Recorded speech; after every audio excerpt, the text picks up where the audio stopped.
Greetings, my fellow Americans. This is the Baseman. I am the Black American spiritual superstar. Today we want to talk about how blacks were closing the gap before H1B and other visa programs. Yes, we were closing the gap. Now, I've had conversations with young people confronted about my MAGA hat and espousing Make America Great Again. And their comments are that, when was America great for blacks? It wasn't great for us. That doesn't pertain to us. That doesn't pertain to you. Really? I'm going to talk about how America was great for blacks. A time period when I grew up and others of my age group, when black economics were booming. Blacks were making progress in America. It was an uplifting time. A time that coincided with the civil rights movement. The civil rights movement was fueled by positive belief by blacks that we could do better and that America had a better future for us. In fact, the black economic trends of the 40s and 50s and 60s, if those trends had continued, we'd have an entirely different America, an entirely different reality for blacks and whites in America. During this period of time, 1940 to 1980, black income increased 4 times. It quadrupled. White income increased 2.5 times. So whites' income increased, blacks' income increased. But ours increased at a faster and more profound rate. And that's why the gap was closing. What was coincided with that time? That was a time of low immigration. It's a tight job market. Companies had to utilize the American workforce. Companies had to train American workers, develop American workers, depend on American workers.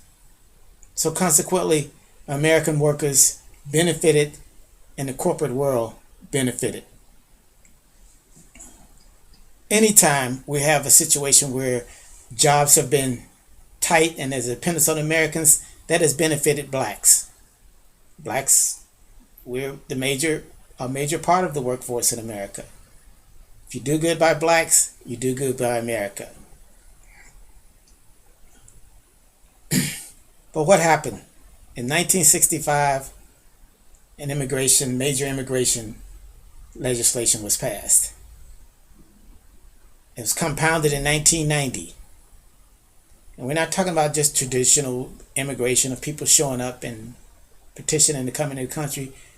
We're talking about a new form of immigration, these visa work permits, all based on the fact that supposedly Americans need workers with skills that Americans don't have. Americans need workers who are smarter than Americans, more motivated than Americans. This is the lie that's been perpetuated. All of the visas are based on, all these work visas are based on deficiencies in the American workforce. The American worker has been sold down the drain. Yes, the lie has been perpetrated and is continuously being pushed. I don't hear about reducing, stopping certain types, costing, paying them more. The bottom line is these work visas have had a devastating impact on the black American family, devastating impact on the black worker, and now it's having a devastating impact on the next generation of American workers. Coincidentally, that bill that was passed in 1965, another major legislation was passed in 1965, the Civil Rights Act. President Lyndon Johnson pushed through civil rights, voting legislation, profound effect in American society. That basically segregation and discrimination, all of that, on the wrong side of the law. America made a choice. America made the right choice.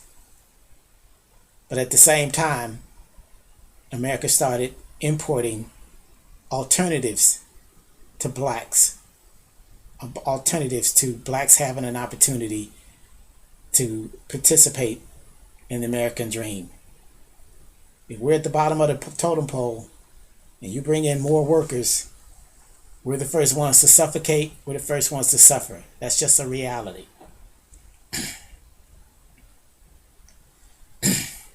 Consequently, progress, wage growth for blacks stagnated in 1973. The good times were over. Many of you young folks, that's the only reality you know. That's the only reality you've experienced.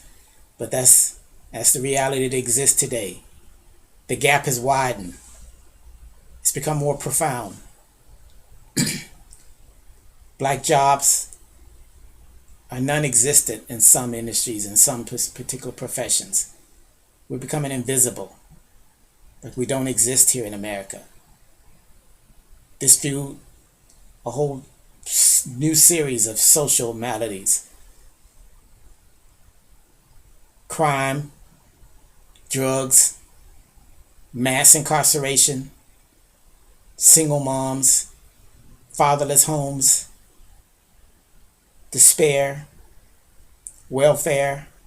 All this was based on, all of this is attributed to this visa madness, these visa viruses, as I like to call them, that has come in and disrupted and devastated the black middle class, American workers in general.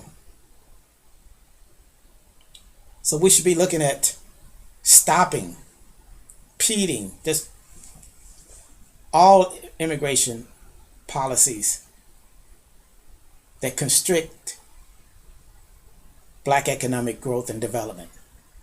We want to talk about what the country owes us. What about jobs? We should have the right to prosper and be successful and raise families, have wives, have homes in America. Forget the handouts. Let's start with subsistence, jobs, occupations, professions. We're going to school, we're working. Why should we even have programs that directly contribute to the demise of black people in America after all we've gone through? It's our sweat and our tears, our blood, that helped make America great. It was on our backs that America's greatness, its profits, was brought about. We made the profit margin to help America become great. And we can't even have the opportunity to go out here and have a profession in IT, which is the most dynamic job arena of all business and work activity revolves around information technology. And we're being totally shoved out of that field. But it's across the board. We're being shoved out. We should stop. Put a moratorium on all visa work permits till we deal with this issue of blacks becoming employed, blacks having an opportunity, and corporations utilizing American workers and American talent. In 1965, when President Lyndon Johnson signed that historic legislation for civil rights and voting rights and all of that, keep in mind, under today's terminology and perceptions, he was a hardcore racist redneck from the South. That's how we view. But look what he achieved and he accomplished.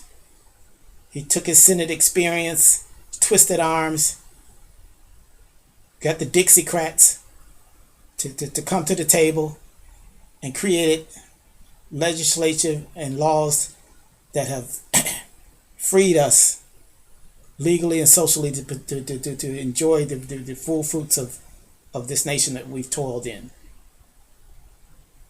When Lyndon Johnson signed that legislation, he mentioned that the Democratic Party is going to own the black vote for the next 50 years. He was prophetic. That's been true. But you know what? That 50 years expired in 2016. 1965, 2015, 50 years. Today, we thank Lyndon Johnson for what he did in 1965. Today, we need to thank President Donald Trump for what he's doing in 2020. It's a new day. We have a new champion. We have a new leader. One that's working tirelessly to make America great again. To cease this disenfranchisement of the American worker.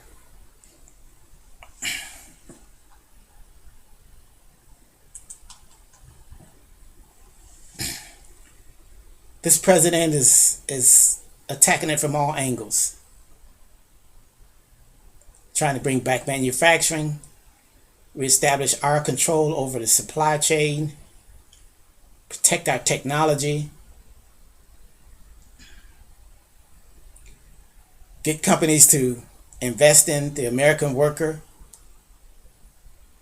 reduce prison populations. All of this talent and ability is locked out of the workforce. It's across the board. President Trump is trying to make America great again.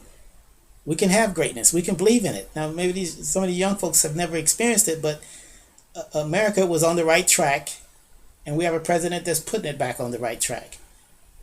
But we must all realize that these visa programs are a detriment to not only the black community, but to America getting on its feet and regaining the momentum of leadership globally.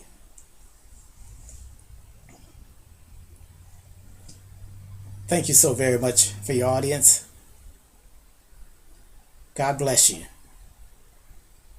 God bless America. And God bless the believers. Please tune in to my website, The Base Mind. Read my articles. Go to reports where I list articles that confirm what I'm saying here today. Get an understanding of what is going on and what we have to do to help this superstar president that we have today make things right. Thank you.